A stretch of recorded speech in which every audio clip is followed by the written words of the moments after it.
So next we have a name that many of you are familiar with, Paula Hickman. She is the executive director of the Community Foundation.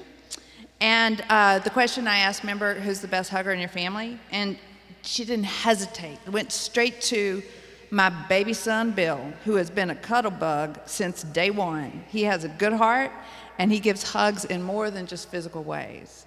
So Paula, come up, and we'd love to hear your story.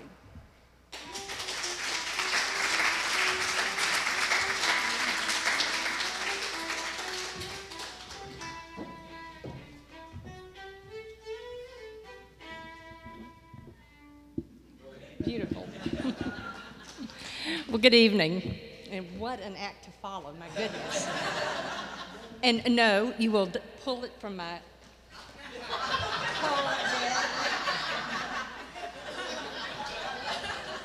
This is my security blanket.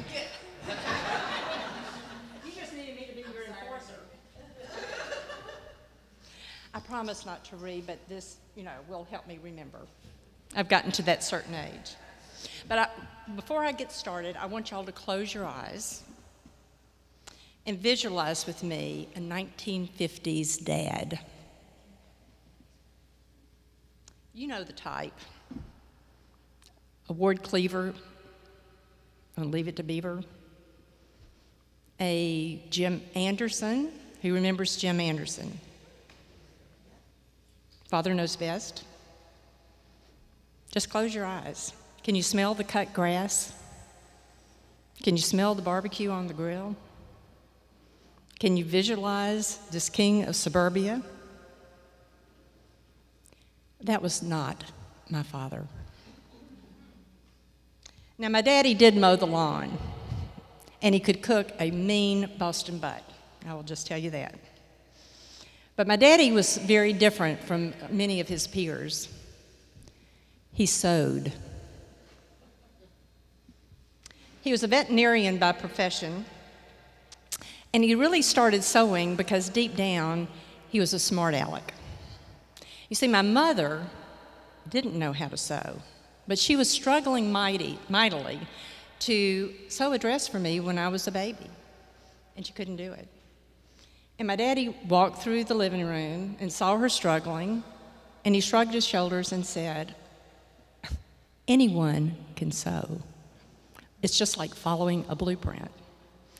To which my mother responded, as any self-respecting wife would have done, "Well, if you're so smart, do it yourself." And he did. And he did it well. And he found out he liked it. And thus began my father's avocation as a seamstress. Not quite the ward cleavers of the world. This was really much to my sisters and my chagrin because this was the time of miniskirts. But my father, who made all of our clothes, really liked us to have long skirts on, and we felt very out of place. But the fact that Daddy sewed never, ever bothered him, not one bit, because even though it made him a little bit different from his peers, he had great confidence in his own self and who he was, and he passed that on to his 4 children. He would tell us, "You can do anything if you set your mind to do it." And I really took this to heart, along with some lessons I learned in Sunday school. I am a child of God. God loves me for who I am and not for what I do. Because I'm loved, I love. Turn the other cheek. Blessed are the meek. The funny thing about life's lessons is that they come in handy even when you're least expecting to use them. They're really embedded in us as part of our DNA. Years later, after I'd been out of college for a while, I too was a journalist. But I thought, it might be fun to go to law school. Now, you don't really hear the words fun and law school in the same sentence. But remember, I was the daughter of the man who said, you can do anything if you put your mind to it. And I thought, well, the intellectual challenge might be fun. When I graduated, I was fortunate enough to get a clerkship with a federal appellate judge. Now, a clerkship is really a plum job for any new lawyer, but appellate judge in the federal level is really a pretty heady position. We heard many, many important and interesting cases. We heard civil rights actions. We heard death penalty cases. We heard patent cases. We heard just general torts and contract cases. But they are all very, very important by the time they got to the federal level, at the appellate level. And we knew that the decisions that were made there were likely not to be reversed because the Supreme Court, which would be the next step, took very few cases on appeal.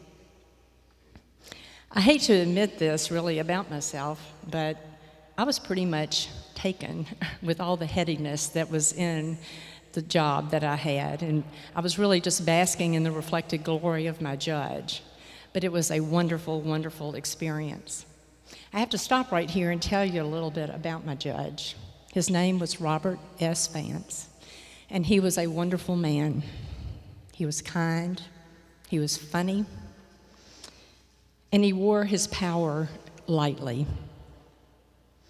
In 1989, he was murdered by a member of the Ku Klux Klan who didn't agree with one of his rulings. But the year I clerked for him was his first year on the bench, and his future looked very bright, and I was so happy to be a part of it. He was really very, very careful about his position as judge. He didn't want to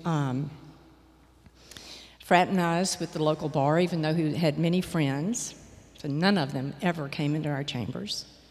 He did not even want to associate with the district judges who were in our courthouse because, again, if he heard their cases on appeal, he didn't want to be accused of any sort of bias. He was really a stickler about this. So one morning when I came into chambers, and those of y'all who grew up with me in the 70s will appreciate what I had on, a power outfit with a Diane Keaton bow tie. It was like, I am woman, hear me roar. You know, I was ready for the day. And I walk into the chambers, and it's kind of dim in there. And you could really still smell the cold of the morning. And you could smell the mustiness of all those old law books.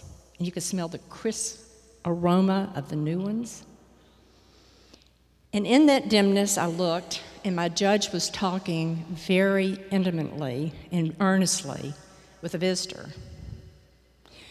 Well, as I said, it was totally out of character for him to have anybody in his chambers that was not supposed to be there.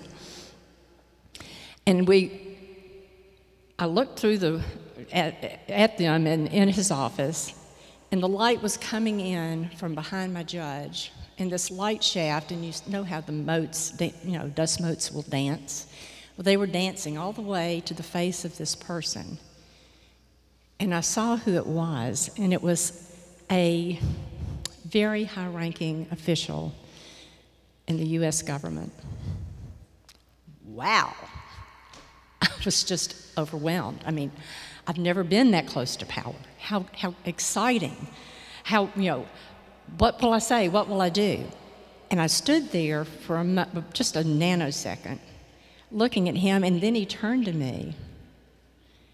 And he opened his mouth and he said, "Hey, honey, why don't you get me a cup of coffee?" Imagine. I was, you can imagine how I felt. There's nothing at all wrong with having a job that serves coffee. But it infuriated me to think that someone who worked in a high position in the government that was sworn to protect and promote equal rights for women would relegate me to a position solely based on my sex, and to boot, threw in a little quasi-sexual term in what he called me. Well, my judge was horrified. And he quickly said, "That, honey, is a lawyer." Now, I admit that was not probably the best thing for him to say either, but I forgave him in the heat of the moment. And then I responded just as quickly, "But even a lawyer knows how to pour coffee." And I went over and I got the pot and I poured him a cup. Because I can do anything if I set my mind to do it. Looking back on that incident, I think it's one of those myriad of opportunities that we have to make a split-second decision. We can choose to be kind or vindictive. We can choose to be gracious or strident. In the end, I chose humility over hubris. You see, this man's era did not really change who I was. I knew who I was. It didn't change anything about me, really just revealed who he was. And what would have been the point if I did as my grandmother would say, to get on my high horse and ride it? If I'd pitched a hissy fit, all I would have done was play into a stereotype of women, and I chose not to. On reflection, and I have to read this because I think this is really, I want y'all to hear this. I thought the incident was a struggle for power of such ancient lineage that was barely recognizable. It was an assertion of male dominance in what is euphemistically called the battle of the sexes. And some might even think this guy won. After all, he got his cup of coffee. But true power lies in our choice of response. And believe me, it takes much more strength, really power, if you will, to choose a path of peace. And I'll take that over a cup of coffee any day. Blessed are the meek, indeed. In the years that have followed, I wish I could say that I've never even seen discrimination, but I have. I've seen it happen to other people, and I've seen it happen to myself.